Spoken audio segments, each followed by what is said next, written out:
Bem-vindo ao Entre o Ser e o Fazer, um espaço para refletirmos juntos sobre como temos vivido e sobre como as escolhas que fazemos com o nosso tempo e a nossa liberdade. No episódio passado, falamos sobre o corpo que diz não, como o burnout pode se tornar um grito existencial, mostrando que não dá mais para sustentar uma vida baseada apenas no desempenho. Hoje nós vamos seguir nesse fio.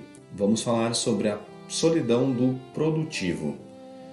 Quando falamos em produtividade, pensamos geralmente em alguém que faz muito, que dá conta de várias tarefas, por exemplo, responde e-mails antes mesmo de sair da cama, participa de reuniões sem fim, transforma até o lazer em planilha e mede até o descanso em termos de rendimento.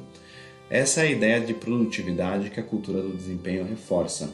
Quanto mais você faz, mais você vale.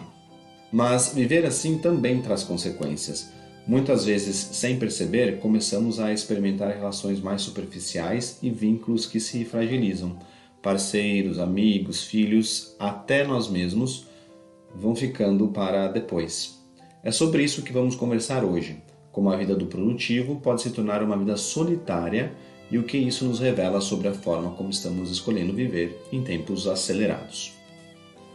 A solidão do produtivo não é a mesma solidão de quem está isolado em casa sem companhia. Ela acontece no meio da correria, cercada de gente, com a agenda cheia. É aquela sensação de estar sempre em movimento, mas sem realmente se sentir conectado. Pense em alguém que começa o dia respondendo e-mails ainda deitado na cama. No transporte, já atualiza mensagens do trabalho, escuta um podcast sobre performance e planeja o que falta entregar. Parece uma vida sempre preenchida, mas ao final do dia talvez não tenha tido uma única conversa significativa com ninguém, nem colegas, nem família, nem consigo mesmo. O filósofo Byung-Chul Han lembra que esse excesso de atividade não nos aproxima da vida, mas nos lança num vazio. Fazemos cada vez mais, mas sentimos cada vez menos. Heidegger falava do cotidiano impessoal, quando vivemos segundo o que todo mundo espera. Todo mundo responde rápido, todo mundo posta conquistas, todo mundo precisa estar ocupado. Viver assim parece prático, porque não exige decisão consciente a cada momento. Mas tem um preço. Acabamos nos afastando da nossa singularidade, terceirizando a vida para normas anônimas. É claro que cada um vive isso de um jeito. Para alguns, a produtividade pode até trazer sentido genuíno. Mas quando tudo vira planilha invisível, lazer, descanso e até relações, muitas vezes a presença se perde. E é aí que a solidão se instala, porque vínculos profundos exigem tempo gratuito, presença inteira, silêncio compartilhado. Nada disso cabe numa vida governada apenas pelo relógio e pela urgência. Falamos aqui de vínculos frágeis, laços que existem, mas sem profundidade. Um emoji que substitui uma conversa, 1000 seguidores, mas ninguém para ligar numa madrugada difícil, reuniões atrás de reuniões, mas uma sensação de isolamento no fim do dia. Do ponto de vista existencial, estamos cada vez mais conectados, mas menos encontrados. O encontro exige pausa, exige presença de corpo inteiro. Martin Buber nos ajuda a pensar nisso. Ele descreveu duas formas de relação: o eu-isso, em que tratamos o outro como função, como um recurso, e o eu-tu, em que encontramos o outro como sujeito único e insubstituível. O que isso quer dizer na prática? Quando falamos com o atendente sem olhar nos olhos, estamos no eu-isso. Quando conversamos com um amigo apenas para pedir algo, também. Já o eu-tu aparece quando nos permitimos uma conversa longa, quando compartilhamos um silêncio cheio de sentido, quando entramos de verdade na brincadeira de uma criança. É claro, essas duas formas não são caixas separadas. Toda a relação oscila entre o eu-isso e o eu-tu. O risco da lógica produtiva é nos deixar presos demais ao eu-isso, à funcionalidade, ao uso. E é isso que intensifica a solidão.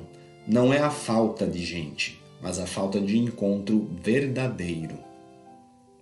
O corpo fala antes mesmo da mente. O produtivo, porém, muitas vezes trata o corpo como máquina, mas o corpo manifesta seus limites. Fadiga persistente, dores de cabeça, gastrite, ansiedade. Como vimos no episódio anterior, é como a febre. Não é o corpo nos atacando, mas um pedido de atenção. Da mesma forma, o cansaço extremo, a insônia ou o burnout podem ser compreendidos como manifestações que revelam o ritmo insustentável. Se cairmos na lógica impessoal, tratamos o corpo só como um instrumento de eficiência, mas o corpo insiste em nos lembrar de que somos seres finitos e vulneráveis. Byung-Chul Han fala disso quando mostra como a sociedade do desempenho nos transforma em exploradores de nós mesmos. Não há patrão externo, nós mesmos exigimos, cobramos, forçamos. Exemplos não faltam: o profissional que leva o smartphone da empresa para o hospital, o pai que força mais horas de trabalho, mas chega vazio em casa, o jovem que confunde limite com fraqueza. O corpo, ao dizer não, não nos pune, ele expressa algo que talvez ainda não conseguimos formular em palavras, que precisamos nos reconectar com um ritmo mais humano. Não é o corpo que escolhe por nós, somos nós que, ao escutá-lo, podemos escolher de outro modo. A solidão do produtivo não precisa ser um ponto final. Muitas vezes ela funciona como um espelho, mostra o vazio e justamente por isso abre a possibilidade de reencontro. Talvez você já tenha sentido que, apesar de muitas mensagens, não tinha com quem falar de verdade numa noite difícil. Ou que passou dias com alguém sem trocar uma palavra que fosse além das tarefas. Essas experiências podem doer, mas também despertar. Os vínculos profundos não nascem de eficiência, eles acontecem quando nos abrimos ao tempo gratuito, à presença inteira. Às vezes em um jantar sem telas, numa conversa longa, num silêncio compartilhado. Outras vezes de forma inesperada, uma ligação de madrugada, um olhar que demora. Não há técnica aqui, há abertura. Heidegger diria que nesses momentos escapamos do cotidiano impessoal. Buber chamaria de encontro eu-tu, mas é importante reconhecer, nem sempre conseguimos estar nesse nível, nem sempre é pleno. A vida oscila entre momentos de profundidade e funcionalidade. O reencontro não é um ideal a ser alcançado, mas uma possibilidade sempre presente e frágil.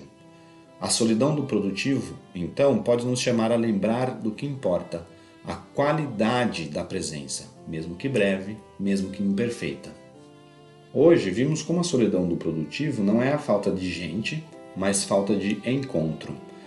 Como podemos estar rodeados de contatos, mas sentir que nada disso nos toca de verdade. A pessoa produtiva preenche a vida de tarefas, mas muitas vezes esvazia a presença. E quando vínculos profundos se fragilizam, algo em nós começa a perceber que essa correria não dá conta do essencial. Talvez você tenha se reconhecido em alguma dessas experiências. O convite é apenas para olhar para elas com atenção. O que elas dizem sobre a forma como você tem vivido? No próximo episódio, vamos continuar esse caminho, falando sobre o medo de parar, quando até o descanso, que deveria nos nutrir, passa a ser visto como ameaça. Lembre-se, Entre o Ser e o Fazer vai ao ar toda segunda-feira. Até o próximo episódio.